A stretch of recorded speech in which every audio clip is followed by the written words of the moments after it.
Welcome to Big Bang. This is Satish. విభజన సమస్యలపై రెండు రాష్ట్రాల సీఎంలు ఫోకస్ పెట్టారు. సీఎం రేవంత్ రెడ్డికి చంద్రబాబు లేఖ రాశారు. విభజన సమస్యలను పరిష్కరించుకుందామంటూ ప్రతిపాదించారు. ఇక చంద్రబాబు ప్రతిపాదనకు సానుకూలంగా స్పందించారు సీఎం రేవంత్ రెడ్డి. చంద్రబాబుకు రేవంత్ రిటర్న్ లేఖ రాయనున్నారు. ఈ నెల 6న ఇద్దరు సీఎంలు భేటీ అయ్యే అవకాశం ఉంది. ఇద్దరు సీఎంలు అసలు ఏం మాట్లాడుకోవాలి, రెండు తెలుగు రాష్ట్రాల మధ్య పరిష్కారం కావాల్సిన సమస్యలతో పాటు రెండు తెలుగు రాష్ట్రాలకు ఉమ్మడిగా కేంద్రం నెరవేర్చాల్సిన విభజన హామీలేంటి, కేంద్రం బాధ్యతలేంటి చర్చిద్దాం ఇవాల్టి బిగ్ బ్యాంగ్ డిబేట్లో. చర్చలో పాల్గొంటున్నారు బీజేపీ సీనియర్ నేత, టీటీడీ బోర్డు మాజీ సభ్యులు, ప్రస్తుతం భారతీయ జనతా పార్టీ అధికార ప్రతినిధిగా ఉన్న భానుప్రకాష్ రెడ్డి గారు, అలాగే కాంగ్రెస్ పార్టీ నుంచి ఆ పార్టీ నేత పీసీసీ ప్రధాన కార్యదర్శిగా ఉన్న చరణ్ కౌశిక్ యాదవ్ గారు బయట నుంచి లైవ్లో పాల్గొంటున్నారు. మరికాసేపట్లో తెలుగుదేశం పార్టీ నుంచి ఆ పార్టీ అధికార ప్రతినిధి విద్యాసాగర్ గారు డిబేట్లో జాయిన్ అవుతారు. రైట్, చరణ్ కౌశిక్ యాదవ్ గారు, మనం చూస్తున్నాం నిన్న ఏపీ సీఎం లేఖ రాశారు. వెంటనే ఒక గంటన్నర సమయంలోనే సీఎం రేవంత్ రెడ్డి రెస్పాండ్ అయ్యారు. ఖచ్చితంగా చర్చించుకుందాం, కలిసి మాట్లాడుకుందాము అని. ఇది ఒక రకంగా ఒక హెల్దియర్ వాతావరణమే. ఎందుకంటే ఎప్పుడైనా మాట్లాడుకుంటేనే సమస్యలు పరిష్కారం అవుతుంది, చిన్నదైనా పెద్దదైనా. విభజన హామీలకు సంబంధించి రెండు తెలుగు రాష్ట్రాల మధ్య అపరిష్కృతంగా ఉన్న సమస్యలు, అంశాలు చాలా ఉన్నాయి. అలాగే ఆంధ్రప్రదేశ్ విభజన చట్టం ప్రకారం రెండు తెలుగు రాష్ట్రాలకు కేంద్రం చేయాల్సిన కొన్ని బాధ్యతలు కూడా ఉన్నాయి. వీటన్నిటి ఎజెండాగా ముఖ్యమంత్రులు కలవటం అనేది ఖచ్చితంగా శుభపరిణామమే. దీనిపై మీ స్పందన ఏంటి? ప్రధానంగా ఈ భేటీ ద్వారా సమస్యల పరిష్కారానికి ఒక దారి దొరుకుతుందని భావించవచ్చా?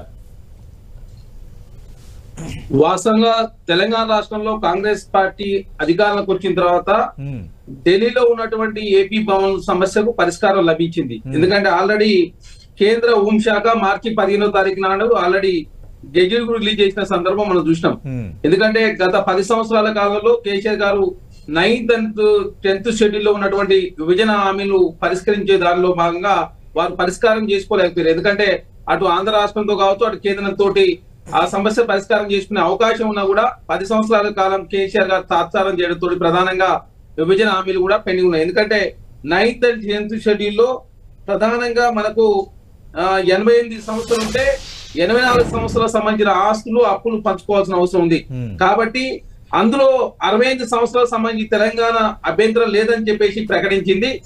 అదే ఆంధ్ర రాష్ట్రం 44 మాత్రమే అభ్యంతరం లేదు, మిగతా 24 విషయాల్లో కొన్ని మార్పులు చేయాలని చెప్పేసి వారు సూచిస్తే ఆనాడు కేంద్రంలో ఉన్న వాళ్ళు పట్టించుకోలేదు, రాష్ట్రంలో ఉన్నటువంటి కేసీఆర్ గారు పట్టించుకోకపోవడం మూలంగా ప్రధానంగా ఈ సమస్య పరిష్కారం కాలేదు. కాబట్టి 84 సంబంధించినటువంటి ఆస్తులు, అదేవిధంగా ఉద్యోగులకు సంబంధించినటువంటి సమస్య పరిష్కారం కావాలంటే ఖచ్చితంగా ఇరు రాష్ట్రాలు కూర్చొని సమస్య పరిష్కరించుకుంటే తప్ప ఈ సమస్య పరిష్కారం లభించదు. అదే కాకుండా విభజన 9th and 10th షెడ్యూల్ ఉన్నటువంటి ఆస్తుల విషయంలో ప్రధానంగా తెలంగాణ రాష్ట్రానికి సంబంధించిన ఎంప్లాయీస్ సంబంధించి కావచ్చు, అదేవిధంగా ఆ సమస్య పరిష్కరించుకున్నట్లయితే ప్రధానంగా తెలంగాణ కూడా చాలా పెద్ద ఎత్తున అమౌంట్ వచ్చే అవకాశం ఉంది. ఎందుకంటే చాలా బ్యాంకులలో డిపాజిట్ ఉన్నప్పుడు కూడా ఈ వాడుకోలేని పరిస్థితులు ఉన్నది.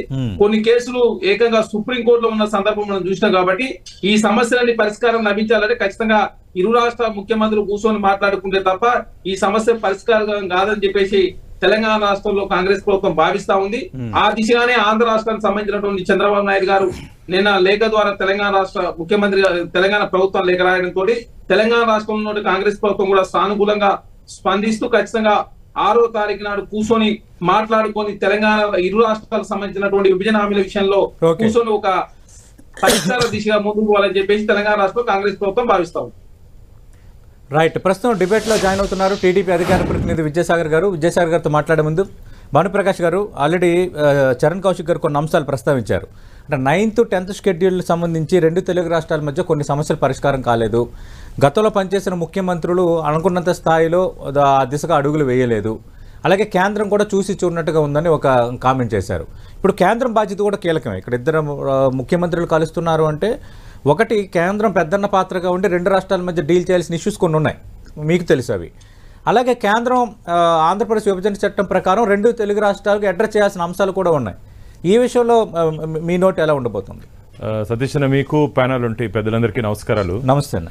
ఈరోజు కేంద్ర ప్రభుత్వం గతంలో ఆంధ్రప్రదేశ్ విషయంలో కానీ తెలంగాణ విషయంలో కానీ అనుసరించే విధానాలు మంచివి అని చెప్పి మేము భావిస్తున్నాం. వాళ్ళు కనపడకపోతే మేమేం చేయలేము. ఈరోజు కాంగ్రెస్ మిత్రులు మాట్లాడారు కేంద్రం చూసుకోలేదు, కనపడలేదని. ఆ రోజు పోలవరం విషయంలో వచ్చినప్పుడు 7 ముంపు మండలాల్ని మొదటి కేబినెట్ సమావేశంలో పెట్టి ఎవరండి చేసింది? ఆ రోజు ఉన్నట్టు భారతీయ జనతా పార్టీ ఎన్డీఏ ప్రభుత్వం కదా. అలాగే విభజన హామీల్లో ఉన్నటువంటి కొన్ని షెడ్యూల్ 9th 10th లో ఉన్నటువంటి ఆ హామీలు 2 రాష్ట్రాల్లో ఉన్నటువంటి ముఖ్యమంత్రులు కూర్చొని పరిష్కరించాల్సిన విషయాలు చాలా ఉన్నాయి. దాని తర్వాత కేంద్రం దాంట్లో జోక్యం చేసుకునే అవకాశం ఉంది. గత ముఖ్యమంత్రి గాల్లో తిరిగే ముఖ్యమంత్రి, మా ముఖ్యమంత్రి మాజీ ముఖ్యమంత్రి జగన్మోహన్ రెడ్డి గారు గాల్లో తిరుగుతూ తాడేపల్లి ప్యాలెస్ లో కూర్చుంటే పళ్ళు కావండి. ఈ మాదిరిగా స్పందించి ఒక ముఖ్యమంత్రి చంద్రబాబు నాయుడు గారు ఒక అనుభవం ముఖ్యమంత్రి రాష్ట్రాన్ని ప్రగతి పదంలో ముందుకు తీసుకుపోవాలని చెప్పి ఒక ఆలోచనతో ఉన్నారు. కాబట్టి మా ఎన్డీఏ కూటమి భారతీయ జనతా పార్టీ, టీడీపీ, జనసేన మేము మా ప్రణాళిక సిద్ధం చేసుకున్నాం. ఏ విధంగా ఆంధ్రప్రదేశ్ ముందుకు తీసుకుపోవాలి, ప్రజలు పడుతుంటే కష్టాలు, ముఖ్యంగా చాలా మంది ఉద్యోగస్తులు ఇప్పటికీ ఆ విభజన సమయంలో ఉన్నటువంటి అంశాలు చాలా మంది ఇబ్బంది పడుతున్నారు. కాబట్టి ఒక మంచి వాతావరణంలో 6వ తేదీ ఈ ఇద్దరు ముఖ్యమంత్రులు కూర్చొని మాట్లాడుకుంటున్నారు. దీనికి పరిష్కారం దొరుకుతుందని చెప్పి నేను ఆశాభావం వ్యక్తం చేస్తున్నా. కానీ కేంద్ర ప్రభుత్వం ఎప్పుడు ఎక్కడ జోక్యం చేసుకోవాలో ఖచ్చితంగా ఆ విషయంలో జోక్యం చేసుకొని సమస్య పరిష్కారానికి కేంద్ర ప్రభుత్వం ఎంత చేయాలో దాన్ని చేసేదాన్ని మేము సిద్ధంగా ఉన్నాం. రైట్. విజయసాగర్ గారు, మనం చూసాం ముఖ్యమంత్రి చంద్రబాబు నాయుడు లేఖ రాశారు. రేవంత్ రెడ్డి 1.5-2 గంటల్లోనే సానుకూలంగా వెంటనే స్పందించారు. కలిసి మాట్లాడుకుందాం, మంచి ఆలోచనే అని. 6వ తారీఖున దాదాపు భేటీ అయ్యే ఛాన్సెస్ చాలా స్పష్టంగా కనిపిస్తున్నాయి. కానీ 10 సంవత్సరాలు అయిపోయింది. ఉమ్మడి రాజధానిగా ఉన్న హైదరాబాద్ ఆ పరిధి కూడా, ఆ గడువు కూడా తీరిపోయింది. 2 తెలుగు రాష్ట్రాలకు సంబంధించి పరిష్కారం కాని సమస్యలు ఇప్పటికీ ఉన్నాయి. అలాగే ఆస్తుల విభజనకు సంబంధించి మనం చూసాం, షీలాబేడి కమిటీ వేస్తే ఆస్తుల విభజనకు సంబంధించి కూడా కొన్ని సమస్యలు పరిష్కారం కాలేదు. ఇందాక చరణ్ కౌశిక్ గారు ప్రస్తావించినట్టు 9th to 10th షెడ్యూల్లోని అంశాలతో పాటు ఈ ఉద్యోగులకు సంబంధించిన అంశాలు, అంటే కొందరు అక్కడి నుంచి ఇక్కడికి రావటం, ఇక్కడి నుంచి అక్కడికి రావటం అన్న ఇష్యూ ఒకటి. 2, ఈ విద్యుత్ శాఖకు సంబంధించిన ఉద్యోగుల విషయంలో కొన్ని వివాదాలు, కొన్ని టసిల్స్ ఉన్నాయి. అలాగే మరికొన్ని నిధులు తీసుకోవటం పైన, ఎవరికి వాళ్ళు పంచుకోవటం పైన కొన్ని సుప్రీంకోర్టులో కేసులు కూడా ఉన్నాయి. ఇవన్నీ సార్ట్అవుట్ అయ్యే దిశగా అడుగు పడవచ్చా? మీ అంచనా ఏంటి? కౌశిక్ గారికి అట్లాగే భానుప్రకాష్ గారికి నమస్కారం. నమస్తే అండి. 100% అండి. ఎందుకంటే 9th to 10th కాదు, 11th షెడ్యూల్ ప్రాపర్టీస్ కూడా ఉన్నాయి. 11th షెడ్యూల్ ప్రాపర్టీస్ కూడా చాలా ఇంపార్టెంట్. 11th షెడ్యూల్ ప్రాపర్టీలో మా తిరుపతిలోని పద్మావతి యూనివర్సిటీ ఒకటి. సో ఈ విభజన హామీల్లో ఏవైతే ఉమ్మడిగా పోరాడాల్సిన అంశాలు కొన్ని ఉన్నాయి. ముఖ్యమంత్రులు అంటే ముఖ్యమంత్రులు కాదు ప్రభుత్వాలు దాని మీద కూర్చొని షార్ట్ అవుట్ చేసి కేంద్ర ప్రభుత్వంతో నెగోషియేట్ చేస్తే ఖచ్చితంగా అవన్నీ కూడా కరెక్ట్ అవుతాయి. రెండోది ఏంటంటే ఆర్థిక పరమైన అంశాలు కూడా ముడిపడి ఉన్నాయి. తెలంగాణ నుంచి ఆంధ్రప్రదేశ్కు విద్యుత్ బకాయిలు కానివ్వండి, లేకపోతే ఆస్తుల పంపకంలో రావాల్సినటువంటి విషయాలు కానీ, పర్మనెంట్ స్ట్రక్చర్స్ కొన్ని ఉన్నాయి మాకు అక్కడ. అంటే విభజన హామీల్లో కొన్ని ప్రాపర్టీస్ ఫర్ ఎవర్ ఎప్పటికీ అవి ఆంధ్రప్రదేశ్ కు సంబంధించినటువంటి ఆస్తులు. అవి ఆ ఆస్తుల్లో కూడా ఇంకా గందరగోళం ఉంది. ఆ గందరగోళం కారణంగా కొన్ని ప్రాపర్టీస్ ను జగన్మోహన్ రెడ్డి 2019లో ముఖ్యమంత్రి అవ్వగానే ఒక నెలలోపే మొత్తం సెక్రటరేట్ ను మొత్తం రాయి చేశాడు.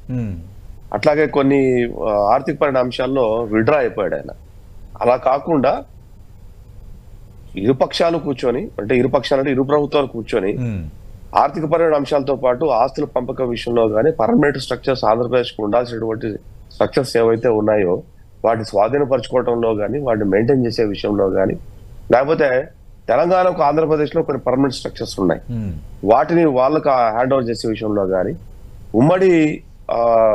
ఉమ్మడిగా ఉన్న ఆస్తులు కొన్ని ఉన్నాయి, వాటిని విభజించే విషయాల్లో కానీ, ఉద్యోగస్తుల విషయాల్లో కానీ, బకాయిల విషయంలో కానీ, లేకపోతే ఉమ్మడిగా అభివృద్ధి చేయాల్సిన అంశాలు కొన్ని ఉన్నాయి.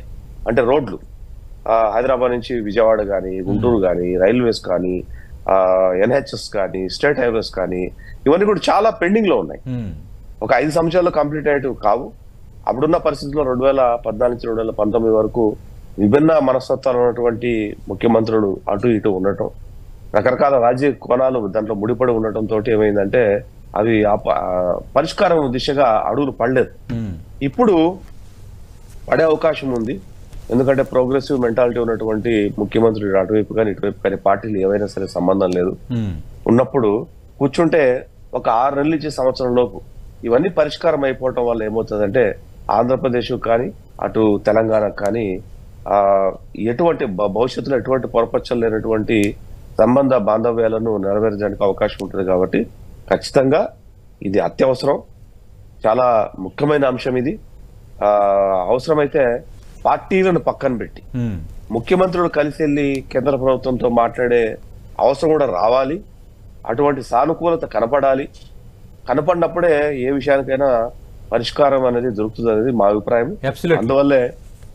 అందువల్లే ఖచ్చితంగా మా ఆంధ్రప్రదేశ్ ముఖ్యమంత్రి గారు తెలంగాణ ముఖ్యమంత్రి ఉత్తరం రాయటం, అక్కడి నుంచి సానుకూలమైనటువంటి సంబంధ అక్కడి నుంచి రిప్లై రావటం, ఇవన్నీ కూడా చాలా చాలా అంటే ప్రోగ్రెసివ్. ఒక ముఖ్యమంత్రి రాష్ట్రాన్ని బాగుపరచాలి అనుకుంటే ఎటువంటి స్టెప్స్ తీసుకుంటాడు, ఎటువంటి ఇనిషియేట్ తీసుకుంటాడు, ఎటువంటి భావజాలం కలిగి ఉంటాడు, ఎటువంటి ఆలోచన తీరు కనపడుతుంది అన్న వాటి మీద ఇది ఒక ప్రత్యక్ష ఉదాహరణ. వీటి మీద రాబోయే రోజుల్లో ఖచ్చితంగా మీరు చూస్తారు సతీష్ గారు. ఒక పత్రికలు, టీవీ ఛానలే కాదు, ఆంధ్ర రాష్ట్ర ప్రజలు అంటే తెలంగాణ ప్రజలు చూడబోతున్నారు. అదే ఐక్యత. భౌగోళికంగా విడిపడినా కూడా మానసికంగా కలిసి ఉన్నారు. ఎటువంటి పొరపచ్చలు లేకుండా, భాష ఒకటే, ప్రాంతం వేరైనా అన్నది భవిష్యత్తులో రాబోయే రోజులు చూస్తారనేది మా అభిప్రాయం. ఓకే చరణ్ గారు, మనం చూసాం అటు టీడీపీ ప్రభుత్వం సానుకూల స్పందన, మీరు సానుకూలంగా స్పందించడం. నేను ప్రారంభంలో అన్నాను ఇది శుభపరిణామం, ఖచ్చితంగా ఈ వాతావరణం ఎప్పుడూ ఉండాలి, సమస్యల పరిష్కారం అవ్వాలి, ఫైనల్గా ప్రజా ప్రయోజనాలే అంతిమ లక్ష్యం కావాలని. భానుప్రకాష్ రెడ్డి గారు కూడా దాన్ని వెల్కమ్ చేశారు, మంచి ఇనిషియేటివ్స్ అని. అయితే మీరు కేంద్రం అనుకున్నంత స్థాయిలో స్పందించలేదన్న అంశంపై భానుప్రకాష్ రెడ్డి గారు అభ్యంతరం వ్యక్తం చేస్తున్నారు. గతంలో ముఖ్యమంత్రులు వ్యవహరించిన తీరు వల్ల కేంద్రం కొన్ని విషయాన్ని సార్ట్అవుట్ చేయగలిగింది, కొన్ని విషయాలను అడ్రస్ చేయలేకపోయింది అని. ఇప్పుడు already Telugu Desam party, Janasena, BJP కలిసి అక్కడ ఎన్డీఏ ప్రభుత్వం ఉన్నాయి. రెండోది కేంద్రంలో కూడా ఎన్డీఏ ప్రభుత్వంలో టీడీపీ, జనసేన ఉన్నాయి. అంటే ఒక పాజిటివ్ యాంగిల్స్ చెప్తున్నాను. అంటే సమస్యలు సార్ట్అవుట్ అయ్యే దిశగా ఒక హెల్దియర్ అట్మాస్ఫియర్ అయితే ఇప్పుడు క్రియేట్ అయ్యి ఉంది. దీన్ని ఎట్లా వినియోగించుకోబోతున్నారు మీరు కూడా? అంటే మీరు ప్రధానంగా తెలంగాణ రాష్ట్రంలో కాంగ్రెస్ పార్టీ అధికారంలోకి వచ్చినప్పుడు ఆంధ్ర రాష్ట్రంలో జగన్మోహన్ రెడ్డి గారు ముఖ్యమంత్రిగా ఉన్నారు. అక్కడ అవును, కేంద్రంలో నరేంద్ర మోడీ గారు ప్రధానమంత్రిగా ఉన్నప్పటికీ కూడా తెలంగాణ రాష్ట్ర విభజన విషయంలో ఎక్కడ కూడా అంటే విభజన హామీలు పరిష్కరించుకోవాలని చెప్పేసి తెలంగాణ కాంగ్రెస్ ప్రభుత్వం భావించింది. కాబట్టి మేము ఢిల్లీలో ఏపీ భవన్ లో ఉన్నటువంటి పటోల్ హౌస్ కావచ్చు, నర్సింగ్ హాస్టల్ విభజిస్తూ మార్చి 15వ తారీఖున కేంద్ర ప్రభుత్వం హోంశాఖ నిర్ణయం తీసుకుంది. అంటే గతంలో జగన్మోహన్ రెడ్డి గారు ఉన్నప్పుడే మేము విభజన హామీలు పరిష్కరించుకోవాలని చెప్పేసి ప్రారంభించడం. ఖచ్చితంగా ఆంధ్ర రాష్ట్రంలో చంద్రబాబు నాయుడు గారు అధికారంలోకి వచ్చారు కాబట్టి వారితోటి అక్కడ ఎన్డీఏ అధికారం ఉంది కాబట్టి ఖచ్చితంగా తెలంగాణ రాష్ట్రంలో కావచ్చు, ఆంధ్ర రాష్ట్రానికి సంబంధించినటువంటి 9th and 10th షెడ్యూల్ లో ఉన్నటువంటి విభజన హామీలు కావచ్చు, ఇంకా మిగతా అపరిష్కృతంగా ఉన్నటువంటి అన్ని సమస్యలు పరిష్కారం చూపించుకోవాలని చెప్పేసి తెలంగాణ రాష్ట్రంలో కాంగ్రెస్ ప్రభుత్వం భావిస్తుంది. కాబట్టి తెలంగాణ రాష్ట్రంలో ఖచ్చితంగా తెలంగాణ రాష్ట్ర విషయంలో ప్రయోజనాల విషయంలో కావచ్చు, అదే కాకుండా ఆంధ్ర రాష్ట్రానికి సంబంధించినటువంటి విభజన హామీలకు సంబంధించి కూర్చొని మాట్లాడుకుంటే పరిష్కారం అయితే అని చెప్పేసి తెలంగాణ రాష్ట్ర ముఖ్యమంత్రి గారు ఆల్రెడీ ప్రకటించారు. ఆ దిశగానే తెలంగాణ రాష్ట్రంలో కాంగ్రెస్ ప్రభుత్వం ముందుకు పోతుంది. ఎందుకంటే గతంలో కేసీఆర్ గారు ప్రతిదీ రాజకీయం చేసే ప్రయత్నం చేశారు. కృష్ణా జల వివాదం కావచ్చు, ఇంకా మిగతా విషయాలు కావచ్చు, ఎప్పుడు రాజకీయం చేసే ప్రయత్నం చేయడంతో తెలంగాణ రాష్ట్రానికి సంబంధించినటువంటి చాలా విభజన హామీలు పరిష్కారం కాలేదు. అదే కాకుండా ఉద్యోగులు పెద్ద ఎత్తున ఇబ్బంది పడతా ఉన్నారు. కాబట్టి ఈ 10 సంవత్సరాల కాలంలో పరిష్కారం కానటువంటి సమస్యలను కూడా పరిష్కరించుకునే దానిలో భాగంగా తెలంగాణ రాష్ట్రంలో కాంగ్రెస్ ప్రభుత్వం ముందుకు పోతా ఉంది.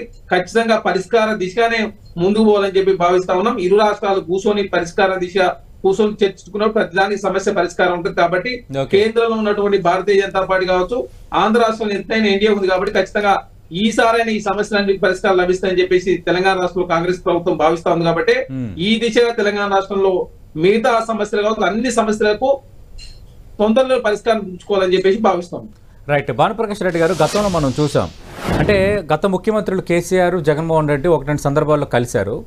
అయితే కొన్ని సమస్యలకు సంబంధించి పరిష్కారం ఎందుకు రావట్లేదన్న అంశంకు సంబంధించి అప్పటి కేంద్ర మంత్రి కిషన్ రెడ్డి కానీ అలాగే కేంద్రానికి సంబంధించిన పెద్దలు చాలా సందర్భాల్లో ఇరు రాష్ట్రాల ముఖ్యమంత్రులు కూర్చొని మాట్లాడుకోవాల్సిన సమస్యలు ఉన్నాయి, ముందు వాళ్ళకు నిర్ణయానికి వస్తేనే కేంద్రం పెద్దన పాత్ర పోషిస్తుందని చాలా సందర్భాల్లో అన్నారు. కానీ ఇప్పుడు ఆ వాతావరణం కనిపిస్తోంది. ఇద్దరూ కలిసి ఒక ఆరోగ్యకరమైన వాతావరణంలో చర్చించుకుందాము, పరిష్కరించుకుందామని ముందుకొచ్చారు. ఇప్పుడు దానికి మీ ఊతం ఏ స్థాయిలో ఉండబోతుంది అనేది ఇప్పుడు అందరూ మీ వైపు చూస్తున్నది. గత పాలకులు చేసినట్టు పొరపాట్లు ఇవి. ఒకరేమో ఫామ్ హౌస్ లో ఉన్నారు, ఒకరేమో తాడిపల్లి ప్యాలెస్ ఉన్నారు. 5 సంవత్సరాలు ప్రజలు ఇచ్చినటువంటి సువర్ణ అవకాశాన్ని వదిలేసి ఈ ప్రయత్నం ఆ రోజు చేస్తుంటే ఇవాళ అన్ని సమస్యలు పరిష్కారం అయింది కదా. నేను అందుకని చెప్పాను, రాష్ట్ర ప్రభుత్వ పరిధిలో ఉండేటువంటి వాళ్ళ డిస్కషన్, ప్రైమరీ డిస్కషన్స్ చేస్తే ఖచ్చితంగా అక్కడికి దాదాపు ఒక 40-50% సమస్యలు పరిష్కారం అయితే, ఇంకేదైనా కాని ఏదైనా ఉంటే కేంద్రం ఎక్కడ ఎప్పుడు జోక్యం చేసుకోవాలో ఆ విధంగా జోక్యం చేసుకుని చేస్తుండొచ్చు. ఏం చేస్తాం, ప్రజల దురదృష్టం అలాంటి ముఖ్యమంత్రులను ఎన్నుకున్నారు కాబట్టి ఈరోజు ప్రగతి పదంలో ఆంధ్రప్రదేశ్ ను ముందుకు తీసుకుపోవాలని చెప్పి ఒక మంచి ఉద్దేశంతో ఎన్డీఏ కూటమి ఈరోజు చంద్రబాబు నాయుడు గారు ముఖ్యమంత్రి గారికి ఇక్కడ రేవంత్ రెడ్డి గారికి ఉత్తరం రాయడం జరిగింది. నాకైతే గట్టి నమ్మకం, విశ్వాసం ఉంది. రాబో రోజుల్లో ఇప్పుడు ఈ విభజన సమయంలో వచ్చినటువంటి ఇబ్బందుల్ని అధిగమించి ముందుకు పోగలమని చెప్పి నమ్మకం ఉంది. ఇది ఒక, ఎందుకంటే మనం ఇండియా పాకిస్తాన్ కాదు, మనంతా సోదర సమానంలో. గతంలో ఆ ఫీల్ ఉండేది, ఇప్పుడు కూడా ఆ ఫీల్ ఉంది మాకు. విభజన తర్వాత కూడా ఎప్పుడు ఆ ఫీల్ పోలేదు. విభజన తర్వాత కూడా 2 తెలుగు రాష్ట్రాలకు సంబంధించిన ప్రజలు అందరూ సత్సంబంధాలు ఉన్నాయి. అటు ఇటు పెళ్లిళ్ళు, బంధాలు, అనుబంధాలు, స్నేహాలు అలాగే ఉన్నాయి. రాజకీయంగా పైపైన జరిగే రాజకీయ యుద్ధాలు, రాజకీయ వ్యాఖ్యలు కానీ ఎప్పుడు కూడా విభజన తర్వాత కానీ విభజన సమయంలో కానీ ఏ సందర్భంలో కూడా రాజకీయ లబ్ధి కోసం ఇరు ప్రాంతాల మధ్య విభేదాలు, ఇరు ప్రాంత ప్రజల మధ్య మనస్పర్ధలు సృష్టించే విధంగా గతంలో పాలకులు మాట్లాడారు. అది జరగకూడదు, ప్రశాంతమైన వాతావరణంలో ఇలాగే ముందుకు పోవాలి, సోదర బంధంతోనే ముందుకు పోవాలని చెప్పి మేము ఆశిస్తున్నాం. ఆ పరిణామం మొదలైంది. ఖచ్చితంగా శనివారం 6వ తేదీ సాటర్డే అనుకుంటా ఖచ్చితంగా దానికి నాంది పలుకుతుంది. కాబట్టి రాబో రోజుల్లో ఉన్నటువంటి సమస్యలు అధిగమిస్తామని చెప్పి గట్టి నమ్మకం ఉంది.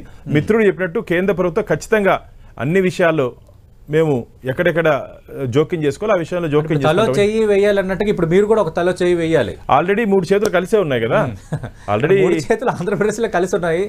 ఇక్కడేమో 2 తెలుగు రాష్ట్రాలకు సంబంధించిన ముఖ్యమంత్రులు కలుస్తున్నారు కాబట్టి పెద్దన్న పాత్రగా మీరు కూడా నేనున్నాను. ఎన్నికలు అయిపోయాయి, ఇప్పుడు ఎన్నికలు లేవు, భరోసా ఇవ్వడం ద్వారా వాళ్ళు ఇంకా ఈజీగా. నేనేం చెప్తుంటే ఎన్నికలు అయిపోయాయి, ఎన్నికలు లేవు, రాజకీయాలు అవసరం లేదు, రాష్ట్ర అభివృద్ధి మీద దృష్టి పెడదాం, రాష్ట్రాన్ని అభివృద్ధి పదంలో ముందుకు తీసుకుపోతాం. అదే మా అజెండా. ఓకే, ఇంకా వేరే అజెండా ఏం లేదు, రాష్ట్రాన్ని అభివృద్ధి పదంలో ముందుకు తీసుకుపోవాలి. రైట్. విద్యాసాగర్ గారు, ఇంకా ఇష్యూస్ కొన్ని ఉన్నాయి, కొన్ని సార్ట్అవుట్ చేసుకోవాల్సినవి, కొన్ని టెక్నికల్గా కొన్ని సమస్యలు ఉన్నవి ఉన్నాయి, ఖచ్చితంగా ఉంటాయి. మేజర్ పోర్షన్ మనం చూస్తుంటే ఇరిగేషన్కి సంబంధించి మనం చూసాం గతంలో ఈ నాగార్జున సాగర్ డ్యామ్ దగ్గర పోలీసులు రావటం, తర్వాత మళ్ళీ ఇటు రాకపోకలు ఆపేయటం, మళ్ళీ క్లియర్ అవటం, అలాగే పోలింగ్ రోజు కూడా ఆ తరహా సంఘటన చోటు చేసుకోవటం, ఇవన్నీ కొంత టసిల్స్ ఉన్నాయి. అలాగే కృష్ణా జలాలు, వీటన్నిటిపైన అటు కొన్ని సుప్రీంకోర్టులో ఇష్యూస్ కానీ, అలాగే గతంలో తెలంగాణ వర్సెస్ ఆంధ్రప్రదేశ్ మధ్య జరిగిన మాటల యుద్ధం, ఇవన్నీ ఉన్నాయి. అంటే ఇరిగేషన్కి సంబంధించే ఇట్స్ ఎ మేజర్ పోర్షన్. ఇక్కడ కేంద్రం బాధ్యత కూడా చాలా కీలకంగా ఉంటుంది ఇరిగేషన్కి సంబంధించి. దీన్ని ఎట్లా పరిష్కరించుకుంటారు? సతీష్ గారు, రాష్ట్ర ప్రభుత్వాల అంగీకారం అయితే కేంద్ర ప్రభుత్వం యొక్క ప్రమేయం అవసరమే లేదు. ఓకే, ఇది క్లియర్. రాష్ట్ర ప్రభుత్వాలు గనక ఒక మాట మీద ఉంటే, 2 రాష్ట్ర ప్రభుత్వాలు ఆంధ్ర తెలంగాణ, కేంద్ర ప్రభుత్వం జోక్యం ఎక్కడుంది ఇక్కడ? ఈ 2 కుదరకపోతే కదా, భావజాలమో లేకపోతే అభిప్రాయ భేదాలు ఉన్నప్పుడే కదా కేంద్ర ప్రభుత్వం యొక్క ఇన్వాల్వ్మెంట్ వచ్చేది. సో ఇక్కడ గతంలో ఉన్న ప్రభుత్వాలు తెలంగాణ యొక్క సెంటిమెంట్ ను ఉపయోగించి రాజకీయ ప్రయోజనాలు వాడుకున్నది అన్నది చాలా వాస్తవము. 2019 ఎలక్షన్స్ 2023 ఎలక్షన్స్ అప్పుడు కూడా బీఆర్ఎస్ ప్రభుత్వము నాగార్జున సాగర్ మీద చేసిన హడావుడి యావా మనం చూసిందే. పోలింగ్ రోజు దానికి గెయిన్ చేసుకొని ఆంధ్ర పోలీసులు ఉపయోగించి ఇక్కడ, తెలంగాణ పోలీసులు ఉపయోగించి అక్కడ ఆంధ్ర తెలంగాణ సెంటిమెంట్ మళ్ళా రేకెత్తించాలని చెప్పి ట్రై చేశారు, కుదరలేదు. ఇక్కడ కూడా ఏంటంటే ఆ రకమైనటువంటి ఆంధ్రప్రదేశ్ లో కూడా ఆ రకమైనటువంటి పరిస్థితినే క్రియేట్ చేయాలని చెప్పి ట్రై చేశారు, అది కుదరలేదు. ప్రజలు గమనించారు, ఓట్లతో ఓడించారు. ఇప్పుడు ఏదైనా సరే ఇప్పుడు మీకు బాగా తెలుసు, నేను గాని, భానుప్రకాష్ అన్న గాని, లేకపోతే మీరు గాని తెలంగాణలో గడ్డలో పుట్టినటువంటి వ్యక్తులు కాదు. కానీ హైదరాబాద్ అన్నది భానుప్రకాష్ గారు కానీ, నాకు కానీ, మీకు కానీ గల్లీ తెలుసు. ఎందుకు తెలుసు? It is a part of your heart. దాదాపు 70 సంవత్సరాలు అది ఆంధ్రప్రదేశ్, తెలంగాణ, రాయలసీమ, కోస్తానా, ఉత్తరాంధ్ర అనేది సంబంధం లేకుండా ప్రతి ఒక్కరికి కూడా అది ఆ మనసులో ఉన్నటువంటి ఒక నగరం అది. మీరు ఏ గల్లీ చూపించమన్నా కూడా ఏ అడ్రస్ ఎతకమంటే ల్యాండ్ మార్క్ చెప్పగలిగే పరిస్థితిలో ఉన్నటువంటి వ్యక్తులు ఇక్కడ కూర్చున్న వాళ్ళంతా కూడా. సో ఆ రాష్ట్రంతో ఆంధ్రప్రదేశ్ వాస్తవ్యులు కానీ ఆంధ్రప్రదేశ్ వాసులు కానీ ఎందుకు గొడవ పెట్టుకుంటారు, ఎందుకు గొడవ పెట్టుకోవాలనుకుంటారు, అసలు ఎందుకు గొడవ పడాలా? సరే, ఒక భావజాలంతో విడిపోయింది తెలంగాణ కావచ్చు, అంతే తప్ప అది భౌగోళికమైన విభజనే తప్ప ఆంధ్ర రాష్ట్ర ప్రజలకు తెలంగాణ ప్రజలకు మనసులో ఎటువంటి పరిస్థితుల్లో కూడా ఇది మాది కాదు అన్న వ్యతిరేక భావజాలం అన్నది ఉంది అని నేనైతే అనుకోను. పోనీ తెలంగాణ ప్రజలు కూడా ఒక విజయవాడ, ఒక తిరుపతి, ఒక గుంటూరు, ఒక విశాఖపట్నము ఇది మాది కాదు అనే భావజాలము ఉంది అని నేను అనుకోవట్లేదు. అలాంటి వాతావరణమే లేదు ఎప్పుడు కూడా అని. అదే లేదు, అటువంటి భావజాలం లేదు, ఉండదు, రాబోదు, భవిష్యత్తులో అది కనపడుతుందని చెప్పి నేనైతే అనుకోను.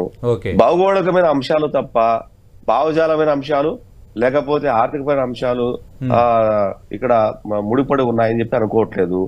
ఆర్థికమైన అంశాలు కూడా కూర్చొని మాట్లాడుకుంటే అధికారులు, ప్రభుత్వాలు, వ్యక్తులు, ముఖ్యమంత్రి స్థాయి వ్యక్తులు కూర్చొని మాట్లాడుకుంటే ఒక 6 నెలలు కంప్లీట్ అయిపోతే భవిష్యత్తులో ఈ సంబంధ బాంధవ్యాలు అట్లాగే ఉంటాయి.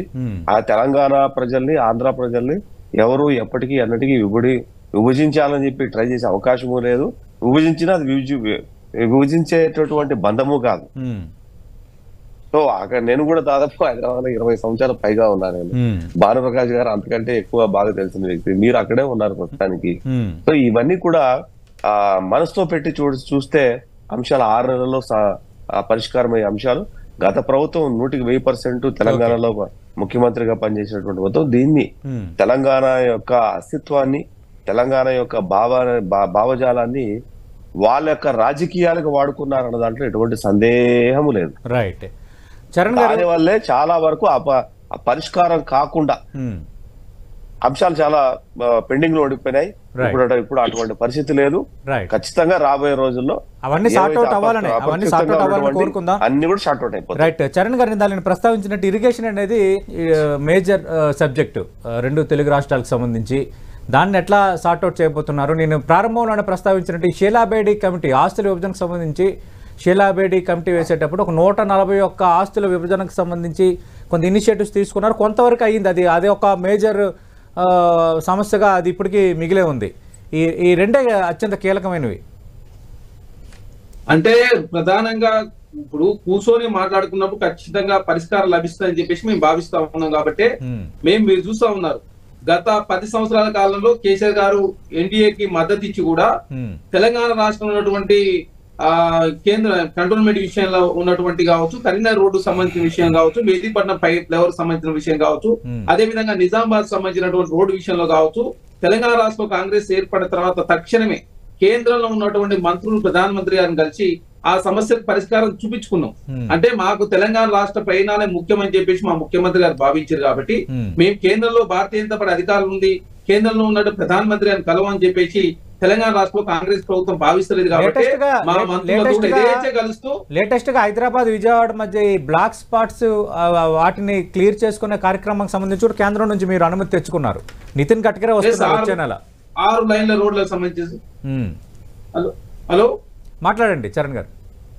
ఇప్పుడు తెలంగాణ రాష్ట్ర ప్రయాణాల విషయంలో ఎక్కడ కూడా మేము రాజకీయం చేయొద్దని చెప్పేసి కాంగ్రెస్ ప్రభుత్వం భావిస్తా ఉంది. కాబట్టి ఆంధ్ర రాష్ట్రంతో అపరిష్కృతంగా ఉన్నటువంటి సమస్యను పరిష్కరించుకోవాలా, తెలుగు రాష్ట్రాల అన్నదమ్ములకు కలిసి ఉండి అభివృద్ధిలో పోటీ పడదామని చెప్పేసి మా ముఖ్యమంత్రి గారు ప్రకటించారు. కాబట్టి ఖచ్చితంగా ఇరు రాష్ట్రాలు కూర్చొని ఈ సమస్యకు పరిష్కారం మాట్లాడుకున్నప్పుడు ఖచ్చితంగా ఈ సమస్యలన్నీ కూడా పరిష్కారం లభిస్తుందని చెప్పేసి తెలంగాణ రాష్ట్రంలో కాంగ్రెస్ ప్రభుత్వం భావిస్తా ఉంది. కాబట్టి 10 సంవత్సరాల కాలంలో ఏపీ భవన్ విషయంలో ఏపీ భవన్ విషయంలో ఏ విధంగా తాత్సారం చేసి కేసీఆర్ రాజకీయం చేసే ప్రయత్నం చేసినా కూడా తెలంగాణ రాష్ట్రంలో కాంగ్రెస్ పార్టీ అధికారులకు వచ్చిన తక్షణమే 10-15 రోజుల్లోనే మీ సమస్య పరిష్కరించుకున్నాం. కాబట్టి మిగతా సమస్యలను కూడా పరిష్కరించుకోవాలని చెప్పేసి తెలంగాణ రాష్ట్రంలో కాంగ్రెస్ ప్రభుత్వం భావిస్తా ఉంది. కాబట్టి ఆంధ్ర రాష్ట్రం నుంచి చంద్రబాబు నాయుడు గారు రేఖ రాయడంతో తెలంగాణ రాష్ట్ర ప్రభుత్వం కూడా చాలా స్పీడ్ గా రియాక్షన్ కావడం జరిగింది. ఖచ్చితంగా ఇరు రాష్ట్రాలు కూర్చొని, ఇరు రాష్ట్ర ముఖ్యమంత్రి కావచ్చు, సీనియర్ మంత్రులు కూర్చొని ఈ సమస్యకు కూడా పరిష్కారం లభిస్తుందని చెప్పేసి కాంగ్రెస్ పార్టీగా మేము కూడా భావిస్తా ఉన్నాం.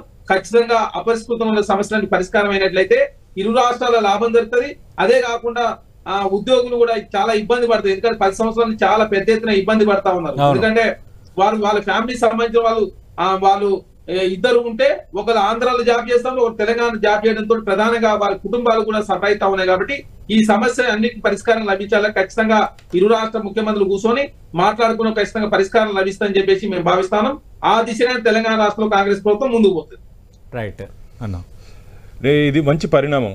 రాష్ట్రం గురించి ఆలోచించే ముఖ్యమంత్రి ఇప్పుడు ఉన్నారు, రాజకీయం గురించి ఆలోచించే ముఖ్యమంత్రులు అప్పుడు ఉన్నారు. కేసీఆర్ గారు కానీ జగన్మోహన్ రెడ్డి గారు కానీ రాజకీయం గురించి మాట్లాడారు.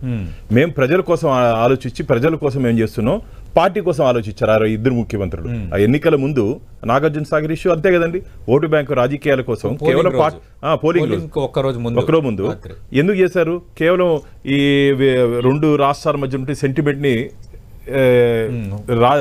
వృద్ధి లబ్ధి పొందాలనుకున్నారు. ఆ విధంగా కాకుండా మేము ప్రజల కోసం పాటుపడుతున్నట్టు ఎన్డీఏ ప్రభుత్వం అది. కాబట్టి రాజకీయాల్లో దయచేసి ఎన్నికల వరకు ఏదైనా ఉంటే ఇష్యూస్ మీద మాట్లాడుకుందాం. ఎన్నికలు అయిన తర్వాత ఏ విధంగా రాష్ట్రాన్ని ముందుకు తీసుకుపోవాలి, ఏ విధంగా రాష్ట్రంలో ఉంటే సమస్యల్ని పరిష్కరించుకోవాలి, ఈ దిశగా ముందుకు పోతే బాగుంటుంది. ఖచ్చితంగా రాబోయే రోజుల్లో అలాగే జరగాలని వెల్కమ్ చేస్తున్నారు. మంచి వాతావరణం ఇది, అందరూ వెల్కమ్ చేయాలి, రాజకీయాలకు అతీతంగా పార్టీలకు అతీతంగా. అయితే 2 తెలుగు రాష్ట్రాలకి కేంద్రం అడ్రస్ చేయాల్సిన ఇష్యూస్ కూడా కొన్ని ఉన్నాయి ఖచ్చితంగా. ఇప్పుడు అక్కడ ప్రత్యేక హోదా కానీ, వెనుకబడిన జిల్లాల ప్యాకేజీ, పోలవరం, అలాగే విశాఖపట్నం, చెన్నై ప్రత్యేక తరగతి హోదా, ఆల్రెడీ అక్కడ ఆర్థిక మంత్రి ఒక నిమిషం, ఆల్రెడీ అక్కడ ఆర్థిక మంత్రి పయ్యావుల కేశవ్ రిప్రజెంట్ కూడా చేశారు కేంద్ర ఆర్థిక మంత్రి నిర్మలా సీతారామన్కి. రానున్న బడ్జెట్లో AP is awaiting for result, ఖచ్చితంగా ఒక సానుకూల వాతావరణం వస్తుందని ఎక్స్పెక్ట్ చేస్తున్నారు. అలాగే తెలంగాణకు సంబంధించి కూడా కొన్ని సమస్యలు పరిష్కరించుకున్నారు. ఇప్పుడు కంటోన్మెంట్ విలీనంకి సంబంధించి గ్రీన్ సిగ్నల్ వచ్చింది, ఆ ఫ్లైఓవర్కి సంబంధించి దానికి గ్రీన్ సిగ్నల్ వచ్చింది. అలాగే కేంద్రంతో సఖ్యతతో మేము కొన్ని సాధించామన్న దానికి ఇప్పుడే చరణ్ కౌశిక్ గారు మొత్తం ఒక లిస్ట్ కూడా చెప్పారు, అది మంచిదే. కానీ ఇక్కడ కూడా కొన్ని అడ్రస్ చేయాల్సినవి ఉన్నాయి. అంటే మీరు ఈ 2 రాష్ట్రాలకి చేయాల్సిన విషయంలో కూడా అదే తరహా స్పీడు, అదే తరహా ధోరణి ప్రదర్శిస్తారు? మరి ఖచ్చితంగా మేము ప్రజల కోసం పనిచేసే ప్రభుత్వం, ప్రతీకారంతో పనిచేసే ప్రభుత్వం కాదు. కేంద్రం నుండి ఎన్డీఏ ప్రభుత్వం ప్రజల కోసం, రాష్ట్రాల కోసం పనిచేస్తుంది తప్ప రాజకీయ లబ్ధి కోసమో, ఏ రాజకీయ నాయకునో తొక్కాలనో, ఏది రాజకీయ పార్టీనో అనగదొక్కాలని చెప్పి పనిచేసే పార్టీ మాది కాదు. ఖచ్చితంగా రాష్ట్రాల అభివృద్ధి కోసం, ప్రజల అభివృద్ధి కోసం, ప్రజల ఆకాంక్షని నెరవేర్చేదానికి ఎన్డీఏ ప్రభుత్వం, ఎన్డీఏ కూటమి ఖచ్చితంగా పనిచేస్తుంది. ఏ సమయంలో ఎక్కడెక్కడ ఏ విధంగా ఇంటర్ఫీర్ అవ్వాలో ఖచ్చితంగా ఆ విధంగా ఇంటర్ఫీర్ అయ్యి రాష్ట్ర అభివృద్ధి కోసం ఖచ్చితంగా ఏ విధమైన సహాయ సహకారాలు అందించాలో అందించేదని మేము సిద్ధంగా ఉన్నాం. రైట్, విద్యాసాగర్ గారు, 2 రాష్ట్రాలకు చేయాల్సిన ఇష్యూస్ మీద కూడా మేము కొంత పాజిటివ్ గానే రెస్పాండ్ అవుతాం అంటున్నారు భానుప్రకాష్ గారు. నేను సతీష్ గారు ఇందాకే చెప్పాను, రాష్ట్ర ప్రభుత్వాలు సఖ్యత ఉన్నప్పుడు, రాష్ట్ర ప్రభుత్వాల మధ్య అంగీకారం ఉన్నప్పుడు కేంద్ర ప్రభుత్వం యొక్క పాత్ర చాలా పరిధి చాలా తక్కువ. కరెక్టే సార్. అంటే 2 తెలుగు రాష్ట్రాల మధ్య ఓకే, అంటే కేంద్రం అడ్రస్ చేయాల్సినవి 2 తెలుగు రాష్ట్రాలకి. అది ఇరు రాష్ట్రాల ముఖ్యమంత్రులు వెళ్ళి కూర్చొని మాట్లాడితే కేంద్రం ఎందుకు కాదంటది? ఇద్దరి మధ్య గొడవ ఉన్నప్పుడే కదా ఏదైనా ఎవరికి న్యాయం చేయాలా, ఎటు న్యాయం చేయాలా, ఎటు న్యాయం చేసినా ప్రజలు ఇబ్బంది పడతారు అనేది ఒక సెంటిమెంట్ ఉంటది. ఇబ్బంది పడతారు. ఇరు రాష్ట్రాల ముఖ్యమంత్రులు ఒకటి లేదా ఇరు రాష్ట్ర అధికారులు లేదంటే ఇరు రాష్ట్రాల మంత్రులు లేదా ఒక కమిటీ ఫామ్ చేసి ఉమ్మడిగా వెళ్తే ఖచ్చితంగా కేంద్ర ప్రభుత్వానికి ఇబ్బంది ఎక్కడ ఉంటది? వాళ్ళు కూడా ఆనందంగా అబ్బా మా నెత్తి మీద ఏదో బరువు దింపుకున్నాం, వాళ్ళు మాట్లాడుకున్నారని ఫీల్ అవుతారు కదా. సో ఏదైనా సరే మనము పాజిటివ్ పనంలోనే చూడాలి సతీష్ గారు. ఎందుకంటే ఒక కేంద్ర ప్రభుత్వం అని, ఇంకో పార్టీ అని, ఇంకో పార్టీ అని మాట్లాడుకుంటే కాదు. పార్టీలు వేరేనే. ఇప్పుడు చూడండి, ఇక్కడ ఎన్డీఏ మేము బీజేపీ ఎన్డీఏ భాగస్తులైనప్పటికీ కూడా 3 పార్టీలు. ఒకటే తెలంగాణలో కాంగ్రెస్ ఉంది, మేము తెలుగుదేశం ఉన్నాము ఇక్కడ, అంటే ఇక్కడ పార్ట్ ఆఫ్ ది ఎన్డీఏ ఉన్నాం, అక్కడ part of the NDA BJP వాళ్ళు కూర్చొని ఉన్నారు. అంటే ధృవాలు వేరైనా సరే భావజాలం ఒక్కటైనప్పుడు పరిష్కారం ఎందుకు దొరకదండి? ఖచ్చితంగా దొరుకుతుంది. అంటే ఇక్కడ కూర్చొని మాట్లాడుకునే మనస్తత్వం, ఇది జరగాల, ఇది అవ్వాలి, ఇది ఈ పని అయితే ప్రజలకు మంచి జరుగుతుంది. అట్లాగే ప్రభుత్వాల మధ్య సఖ్యత ఉండాలా, అటు కేంద్ర ప్రభుత్వం, రాష్ట్ర ప్రభుత్వాలు, పొరుగు రాష్ట్రాలతో పక్కపక్క రాష్ట్రాలు ఉన్నప్పుడు ఆ సఖ్యత కూడా మెయింటైన్ చేయగలిగితే కేంద్ర ప్రభుత్వం కూడా దాన్ని ఆహ్వానిస్తుంది. అది కేంద్ర ప్రభుత్వంలో కూర్చున్నటువంటి ఏ ప్రభుత్వం అయినా సరే. మరీ ముఖ్యంగా మేము ఆంధ్రప్రదేశ్ లో ఎన్డీఏ పార్టీ ఉండటం, అట్లాగే కేంద్ర ప్రభుత్వంలో ఎన్డీఏ పార్టీగా ఉండటం అన్నది ఇంకా ఎక్కువ లాభించే అంశం. రెండోది మీరు ముఖ్యమైన అడ్వాంటేజ్ పాయింట్ 100% మాకు. మోరోవర్ ఏంటంటే బీజేపీకి తెలంగాణలో స్టేక్ ఉంది, ఆంధ్ర తెలుగుదేశానికి ఆంధ్రప్రదేశ్ స్టేక్ ఉంది. పార్టీలు వేరేనా సరే కనీసం మాకు దీనివల్ల ఏమవుతుందంటే తెలంగాణలో ఉన్న నెగిటివ్ ఏదైనా ఉంటే ఈ విషయంతో పక్కకి వెళ్ళిపోతుంది. అది ఏ పార్టీకైనా అడ్వాంటేజ్. కూర్చోటి మాట్లాడడం వల్ల ప్రభుత్వాలకు అడ్వాంటేజ్, పాలనకు అడ్వాంటేజ్, ప్రజలకు అడ్వాంటేజ్. భవిష్యత్తులో వీటిని పునరావృతం కాకుండా ఇక్కడికి ఫుల్ స్టాప్ పెట్టేస్తే ఈ విషయాల మీద మాట్లాడకుండా టైం వేస్ట్ చేసుకోకుండా మీరు చెప్పిన దాంట్లో ప్రజలకు అడ్వాంటేజ్ అనేది అత్యంత కీలకం. అదే అత్యంత కీలక లక్ష్యం. ఎస్ 100%. రైట్. ఖచ్చితంగా విద్యాసాగర్ గారు, మీరు, చరణ్ కౌశిక్ గారు, అలాగే భానుప్రకాష్ రెడ్డి గారు అన్నట్టుగా ఇది ఒక కీలకమైన ముందడుగు, ఒక మంచి వాతావరణం. ఇద్దరు ముఖ్యమంత్రులు రెస్పాండ్ అయ్యారు, ఇద్దరు కలిసి మాట్లాడుకోవాలనుకుంటున్నారు. కేంద్రం కూడా ఖచ్చితంగా వాళ్ళిద్దరూ సమస్యలు పరిష్కరించుకుంటే మేము ఖచ్చితంగా మేము ఊతం ఇస్తామని చెప్తున్నారు. రైట్. సతీష్ గారు కావాలంటే బాలను అడగండి. కేంద్ర ప్రభుత్వం ఇద్దరు ముఖ్యమంత్రులు కూర్చొని మాట్లాడి మేము మాట్లాడుకున్నాము చెప్పారండి ఆల్రెడీ. నేను అడిగాను వాళ్ళిద్దరు కూర్చుంటారంటే అక్కడే సగం సమస్యలు పరిష్కారం అయిపోతాయి, మిగతా ఉన్నా కూడా ఖచ్చితంగా మేము అడ్రస్ చేస్తామని ఆల్రెడీ చెప్పారు. దాని మీద ఆయన వివరణ ఇచ్చారు. ఖచ్చితంగా ఈ ఇనిషియేటివ్ తీసుకున్నారు కాబట్టి ఇది సమస్యల పరిష్కారం దిశగా అడుగు పట్టడానికి ఇది ఒక నాంది కావాలని టెన్టీవీ కూడా మనస్ఫూర్తిగా కోరుకుంటుంది. థ్యాంక్ యూ భానుప్రకాష్ రెడ్డి గారు, థ్యాంక్ యూ చరణ్ కౌశిక్ గారు, థ్యాంక్ యూ విద్యాసాగర్ గారు. ఇది వాటి బిగ్ బ్యాంగ్ డిబేట్.